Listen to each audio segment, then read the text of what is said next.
Hello, greetings. I hope everyone who is listening to my words today is doing well and feeling well. It's a real honor to be invited to give this talk, So thank you for joining me. Before I start, I want to take a moment just to take a breath, for all of us to take a collective breath and bring ourselves into this moment. Yat e she'e sandy Littletree and Eshet. Eastern Shoshone Nishlet do Kia Ani Bashachin. Eastern Shoshone Dashache do Tatnazani Dashanella. I'm a citizen of the Navajo Nation, but I'm not fluent in my own language, so I ask for forgiveness from my Diné relatives and my ancestors for my very westernized tongue. I am Navajo and Eastern Shoshone from my mother's side. I'm originally from Northwest New Mexico. I grew up just a few miles off of the Navajo reservation. Our family home was just a car ride away from where my dad was born and raised, not far from the land where my Navajo Diné ancestors lived for generations, raising their families and caring for livestock and the land and the really precious water. And it's the land where my family still resides primarily. But I'm coming to you from my home in Olympia, Washington, which is outside of Seattle, about 60 miles south. It's a place where I live with my husband and our dog near the southern part of the Puget Sound or the Salish Sea, in an area traditionally known as Stechas, or the place where the black bears gather. I live and work on the territory of the Coast Salish people, the Squaxin Island people, my husband's people. Nearby are the Nisqually and Puyallup to the north. To the south are the Chehalis. To the west are the Skokomish, and among others who have been caretakers of the Salish Sea for many generations. So as a Navajo woman from the Southwest, I'm a guest here, but I'm still learning about the history and the cultures and the community connections here. I'm from the high desert, and I'm constantly learning and relearning a new relationship with water and rain here in the Pacific Northwest, and understanding the need for this for the plants and animals here, just like we need it in the Southwest. So I encourage you to also think about the land that you're on, the relationships that you have in your communities with Indigenous people, and just acknowledging where you are and where you're doing your work. So thank you again for taking time out of your day to listen to me talk. My talk today is entitled Circling Relationality.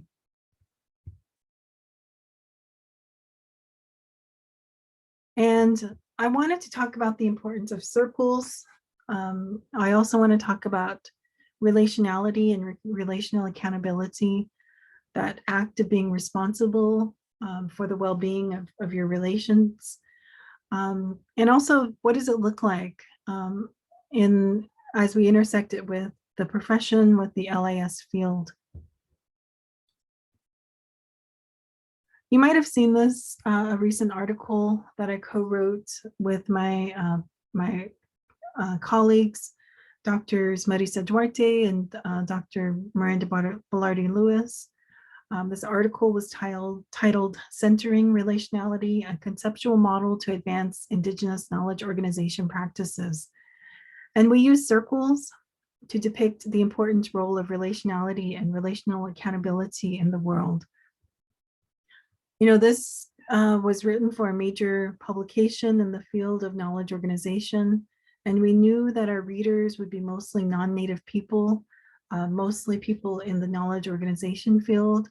And we definitely wanted to speak to them, but we also wanted to speak to those who are practicing what is known as Indigenous Librarianship.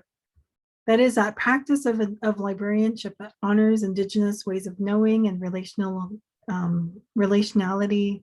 relational accountability, while privileging Indigenous people and communities, including sovereignty, the rights to control systems of knowledge.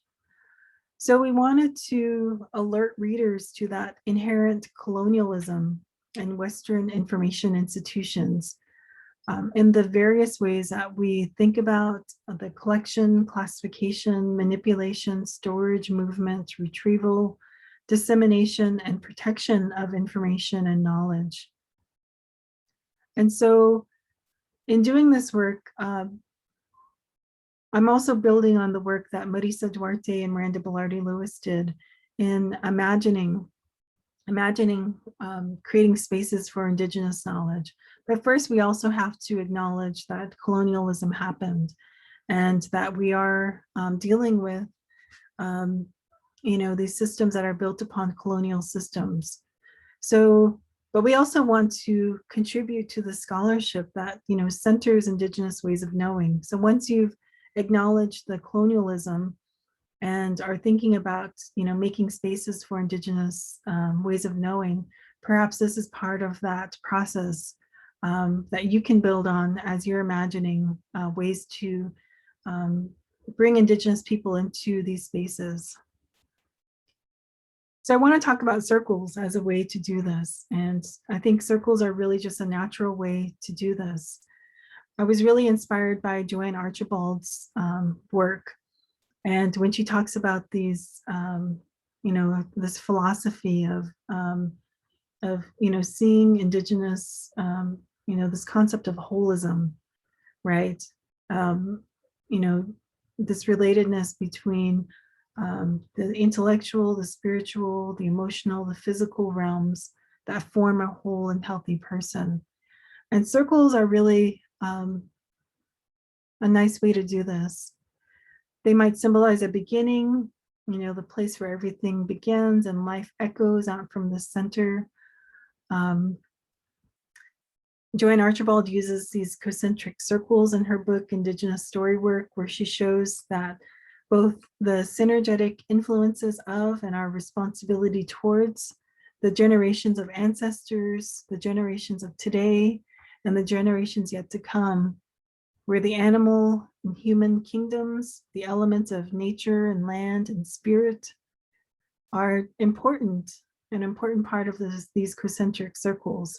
And she's talking about the use of stories, right? Of listening to stories, of learning stories, of telling stories, and how that, contributes to a whole healthy person, a whole healthy community, and it radiates out into, these other influences that we have in our systems. Circles are everywhere in Indigenous scholarship. So I'm just bringing in a few examples that have inspired me lately. Laura Harjo's book, Spiral to the Stars, she talks about the role of spirals, similar to circles, that they're always in flux, always in movement, and which are an element of that Southeastern cultural symbolic languages with repeating and circulinear patterns, which are forms of communicating ideas and have a sensibility of movement embedded in them, right? So she uses that symbol of a spiral to talk about Muskogee and Indigenous futurity relating to that stomp dance, spirals, movement of dancers, singers, relatives, spectators, those actions and the movements that happen inside and outside of those dancing circles that maintain kinship, community, and lifeways. I just love that image.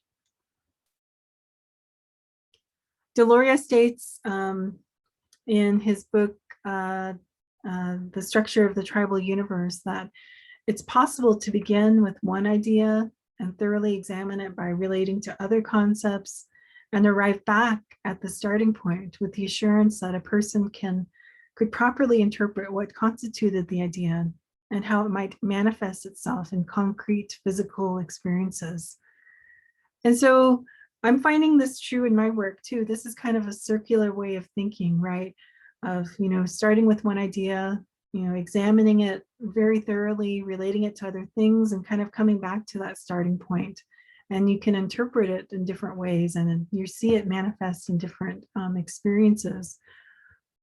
And so in presenting this work with you, I have presented these circles and this framework for different venues and different parts of my development as a scholar, for different audiences. And each time I come back to it, there's a different way of looking at it. As I'm going through these circles, I'm remembering the feedback that I've received from students, from people in audiences who have been impacted by this work. And I refine it, I reinterpret it, I re-embrace it. And I see new things every single time. And so if you've heard me speak about these circles before, perhaps this time you'll also see some new ways of thinking about this framework, how it might manifest into concrete experiences in your own work. So circles are intuitive. They allow us to know where we're going, where we've been, and where we're headed. And so it's in this spirit that I present these circles to you. So the image that I have here is a simplified version of Indigenous systems of knowledge, where concepts of relationality and holism are at the center. We have then peoplehood, Indigenous ways of knowing, expressions of Indigenous knowledge, the institutions, and then those values of respect, responsibility, and reciprocity. These are all layered in this cyclical and interlaced structure that's best depicted as these circles, right? This is the best that we can do in these with our graphics and with our the ways that we're publishing and talking about this. But it's it's very generic. It's a simplified way of thinking about it, and it's also very flat, right? And so you might think of this as as a sphere or as a web, however it makes sense for you.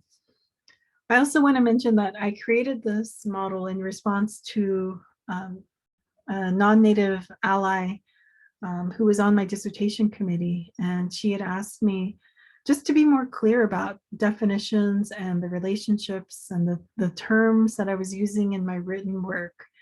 I was using a lot of these terms without defining them or not really showing how they related to each other.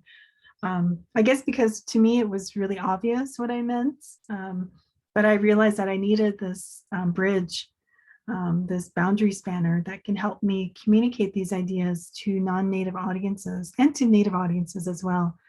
So I came up with this conceptual model to visually depict how these components work together to shape our Indigenous ways of deliberating and interacting in the world. And these components function to achieve a goal or a set of goals.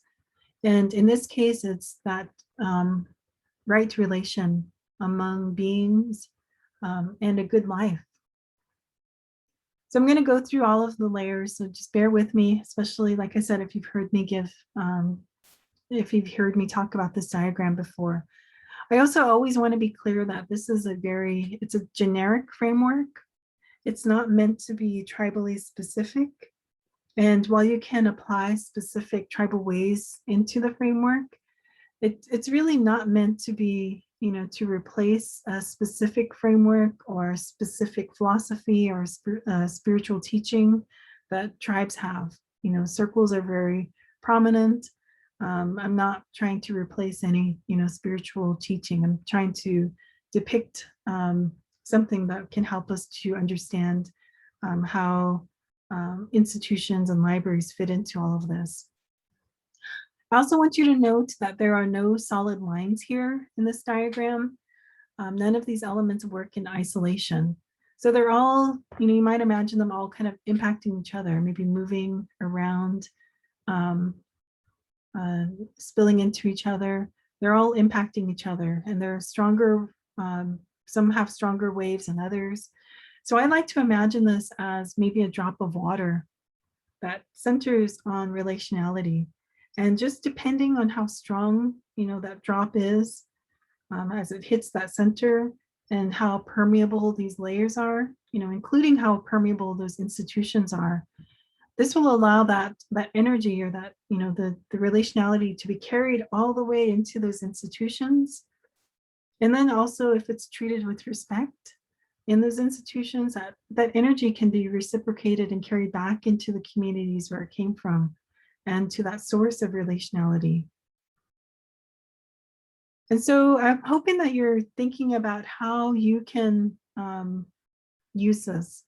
And I've talked about, breathing life into these circles. Like I said, this is very flat.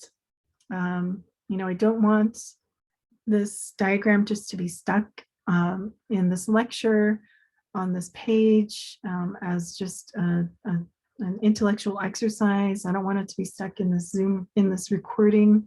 I want us to think about breathing life into this. Like, how do we use this? How do we breathe life into this?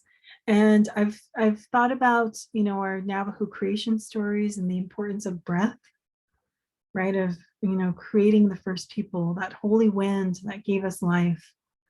I also think about greetings from our friends and my friends and colleagues in Aotearoa and Pacifica, that pressing of noses and foreheads, to share the breath of life. And that's one of the first things that you do in establishing connections and relationships with other people. So how can you imagine, breathing life into this? Okay, so just to start with those outside layers, right? These are the things that are most familiar with this. These are the institutions that we're working in, that we're learning about. These are those things, the expressions of Indigenous systems of knowledge, and that we often really focus on this, right? That surface level, the objects, the stuff, the knowledge that ends up in books and articles and documents and films, the things that we collect and maintain in our collections, the data that we use. We try to come up with like descriptions and organizational practices for all of this stuff, policies, weeding, how do we bring it into our institutions, all of these things. We might showcase photos of unidentified Native people, unidentified locations in our digital collections. And you may think, we're doing this, not to cause harm, but we're doing this without considering the core of where these things come from, where these expressions come from. And when we do this without focusing on the ontologies, the epistemologies that have informed these collections. And we do this without acknowledging those impacts of colonization have had on the communities of origin. So we have to remember that, there is a core here. There's a process. There are things that happen for this stuff to end up in our institutions. So how do we fill in this gap? But we can start by filling in the center with an understanding of relationality. And relationality is what distinguishes Indigenous ways of knowing from Western knowledge in a very fundamental way. As Indigenous people, through our relationships, we belong to our landscapes, to our places, to languages, histories, ceremonies, people, families, nations, clans. And that responsibility of our belonging helps us to live a balanced and good life. Like a lot of people, I use Cree scholar Sean Wilson and his conceptualization of relationality, or that acknowledgement that we all exist in relationship to each other, to the natural world, to ideas, to the cosmos, to objects, to ancestors, to future generations. And not just that we exist in relationship with each other, but that we're also accountable. We're accountable to those relationships. And so the relational way of being is really considered to be the heart of what it means to be Indigenous. Relationality is dynamic, It allows us to actively participate in the world, and ensuring that our interactions are compassionate, loving, and caring, and that we are accountable to those that we relate. Sean Wilson writes, identity for Indigenous people is grounded in the relationships with the land, the ancestors who have returned to the land, and with future generations who will come to being on the land. Rather than viewing ourselves as being in relationship with people or things, we are the relationships that we hold and are a part of. That's Sean Wilson's words. So relationships energize the ways that we interact with the world and the ways of knowing that emerge from those experiences. And I want to bring back that concept of holism, right? That philosophical concept that Joanne Archibald refers to, that interrelatedness between that intellectual, the spiritual, emotional, and physical realms that form a whole healthy person, as well as whole and healthy communities. So once you begin to understand that everything begins with relationships, the rest of the gap starts to fill in. So what are some of the most important relationships that Indigenous people have? Belonging to a people that can claim you as much as you can claim them is really an integral part of what it means to be Indigenous. So I'm using these aspects of peoplehood to talk about, these,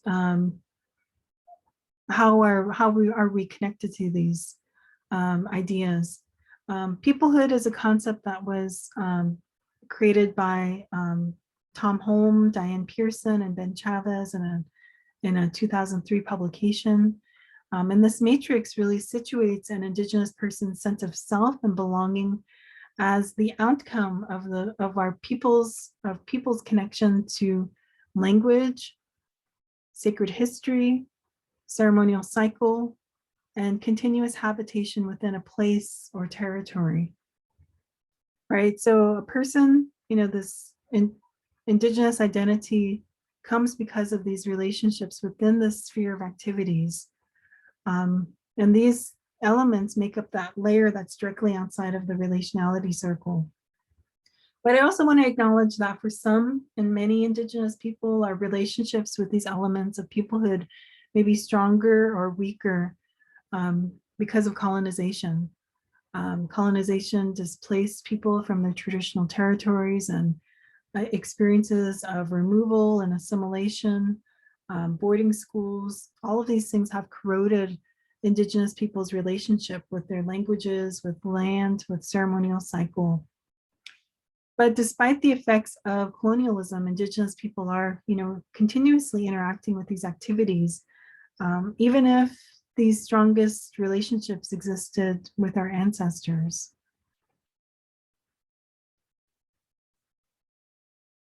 So as we fill in the next layer, our diagram is getting more complete. We fill it in with Indigenous ways of knowing. So these are the ways of knowing, the activities that we do perhaps within that peoplehood matrix that inform Indigenous systems of knowledge. So these are the ways that Native people have been creating, transmitting, categorizing, and preserving knowledge since the beginning of time. And you can think about the role of libraries in here. How do we encourage these activities? So these are documented as verbs. These are the active processes such as story work, as defined by Joanne Archibald, activities such as observing, creating art, relating to elders and children, the planting of food, the harvesting of food, the cooking, the dancing, praying, hunting, fishing, listening, running, dreaming. The circle could be filled up with just endless words, endless activities, such as the ones that are listed here.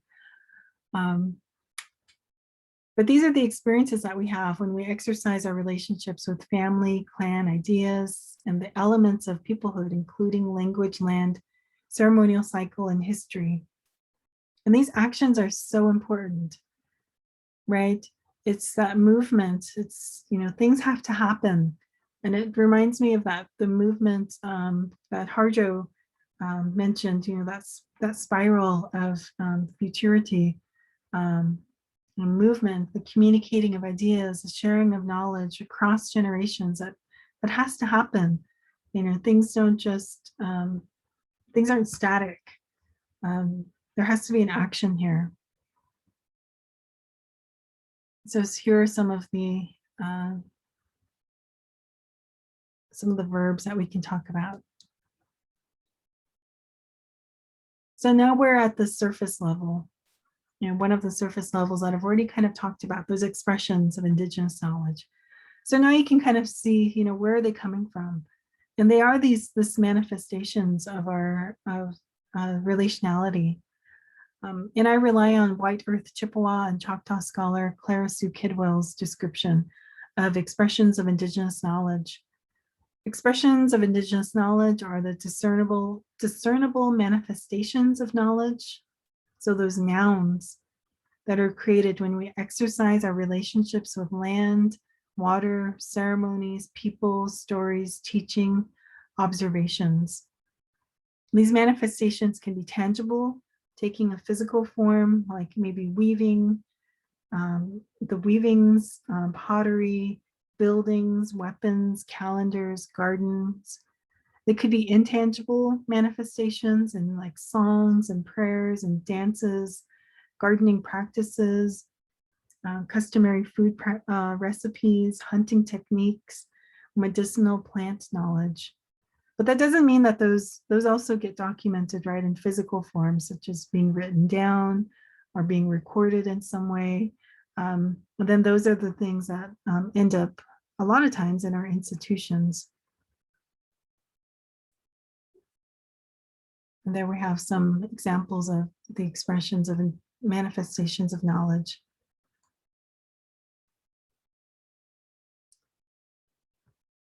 So finally, our diagram is complete, right? We've reached that surface area, that outermost layer, those institutions. And of course, we're working in these institutions, we're studying them. So these institutions are collecting and cataloging and preserving these expressions of Indigenous systems of knowledge. And many institutions are approaching this knowledge, just from the top two layers, only really addressing those just within the institution and just, those physical expressions of Indigenous systems of knowledge. But by ignoring that, the essence of where these knowledge come from, that the communal and the family relationships, the complex ways of knowing that resulted in their making might be seen as narrow-minded, right? If you ignore the relationality that's infused with meaning, these institutions might actually risk breach of protocol when engaging with Indigenous communities.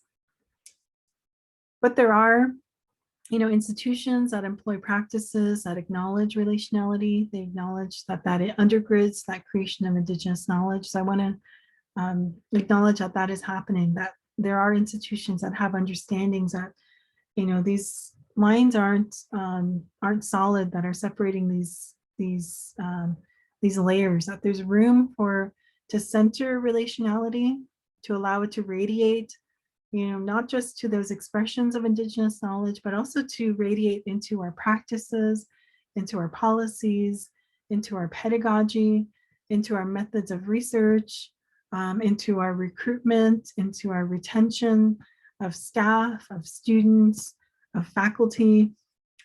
If we can, understand, that core of relationality, I think there's a lot of possibilities for making spaces for Indigenous people, the way that we engage with the world, the people and places and ideas. When you first really focus on creating relationships. But also, I want to draw attention to that cradle on the bottom, right? That, what's cradling this whole system is that reciprocity, responsibility, and respect. So without that cradle, it is kind of holding this whole circle together. And so, handling knowledge with respect, responsibility, it does stem from that core of relationality. Anishinaabe scholar Alison Krebs reinforces this idea, reminding us that, quote, as Indigenous peoples, we exist within dynamic and interactive webs of relationships governed by mutual respect, reciprocity, and relational accountability. And so I designed this to resemble a cradle because of that importance of, cradles and cradle boards for many Native communities as ways to protect children, future generations, or children or grandchildren. I grew up near the Navajo Nation, on the Navajo Nation, and we still use our cradle boards, our traditional cradle boards, to for our children, to protect them. So, there this aspect of using of our respect, reciprocity, relational accountability. These things aren't always written, right? These are unwritten protocols that just govern our relational accountability in Indigenous communities. So for many of us, just knowing when to give and receive gifts, understanding seasonal influences on stories and teachings, honoring our clan membership responsibilities. A lot of these things are orally transmitted, and they inform Indigenous people's ways of knowing. But there are ways to, implement relational accountability into collections and to start to learn, what are some of these unwritten policies and protocols.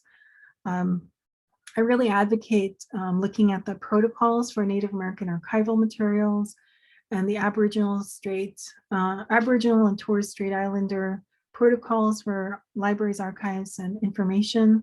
And there are a number of case studies and examples of institutions that are developing practices that respect Indigenous systems of knowledge. So again, just to understand, to make room for Indigenous perspectives in research and library practices and archival practices, understanding the methodologies and the means by which Native and Indigenous peoples are creating protocols, are adhering and naming, articulating, collating, making accessible objects that indicate Indigenous knowledge. It requires that librarians, archivists, educators, researchers, students recognize that importance of relationality. It's imperative that we're accountable to our relationships throughout our work. And I want to also emphasize that this framework really decenters humans, right? It decenters the books and the data and the objects. It decenters institutions. It decenters the policies. It decenters the goals of a nation state or government. It decenters knowledge, just, or information just for the sake of information. And this is different from what we see in the LIS field, right? But I think, by centering relationality, it's a reminder that we're connected to each other, and that places and spaces that we inhabit, we're connected to that, and we're responsible for that well-being. And that, our institutions have a role in maintaining those relationships, in not standing in the way of connecting to those relationships, of understanding maybe when to step aside when it's not the role of the institution, when understanding when there is a role for the institution. And this takes time, this takes relationship building. And so I'm hoping that this has made you reflect a little bit about your own practices and where you see yourself taking this. I had a few goals for this talk, just talking, focusing on those actions and the verbs, the things that we're doing in the world with ideas and people and places for Indigenous people, and to really demonstrate that Indigenous ways of knowing are just, it's constantly moving, constantly changing, constantly focusing, refocusing, but we're always thinking about creating relationships and activating communities. And it's, different as from seeing knowledge as very static and unchanging. It's different than seeing knowledge as something that needs to be captured just for the sake of being captured, documented for the sake of being documented, or for the benefit of external groups or organizations or for governments. And I've always thought, that there's a lot at stake for Native people in this space. The work that we're doing, these relationships that we're building aren't just because it's interesting or that, we have some personal goals. This is about generations, about ancestors, about our current, the current generation and also future generations. And so how can we use this model, in this moment to activate communities, to understand survival of lifeways, of memories, to continue this. Also, sometimes when I share this framework, when I talk about it, when I share it with Native people, sometimes it seems really obvious. And so if you're a Native person and you just heard me go through this all, this may seem just so obvious. And, as I've talked to my family and my sister about the article that I wrote and about these talks that I've been giving about this model, sometimes I feel a little silly in describing, this way of knowing that's kind of second nature, right, to many of our families and people in our communities. I'm always reminded of my dad when he asked me a few years ago about a class I was teaching, and it was called, I told him that, it's called Indigenous Systems of Knowledge. And he just said, "What is that?" Right? So it's, this is a very academic way of talking about this. This is a way to kind of break it down so that we can maybe analyze it in an academic setting. It may be just so second nature to people that they've never really thought about it. But I'm hoping that, these circles help us to kind of start to articulate, what it is that makes Indigenous librarianship and Indigenous information science different from the rest of the field. And, what are some main ideas that we can uplift and understand a little bit more in the field. So in publishing that article and presenting on this, it's my hope, and I think it's the hope of my co-authors, that that diagram and the article can kind of serve as a tool to support institutional and interpersonal justification of that reciprocal and responsible relationship building, as well as that labor of becoming informed about relationality in the context of Indigenous knowledge organization, information science, libraries. So I'm hoping that we can think about how we can integrate this into LIS research, knowledge organization curriculum, trainings, our pedagogy, our everything that we can do. And just as a visual representation of the broader Indigenous systems of knowledge framework. Because we are talking about future generations, past generations, and how this all intersects with the work that we do in information science. So I just want to thank you for listening to me. I also want to acknowledge that this work doesn't come from just me. There are a ton of Indigenous scholars and authors, Indigenous librarians and archivists, practitioners who have informed my work overall. So I just want to thank them. And I look forward to any conversations that I will have with you all. Thank you.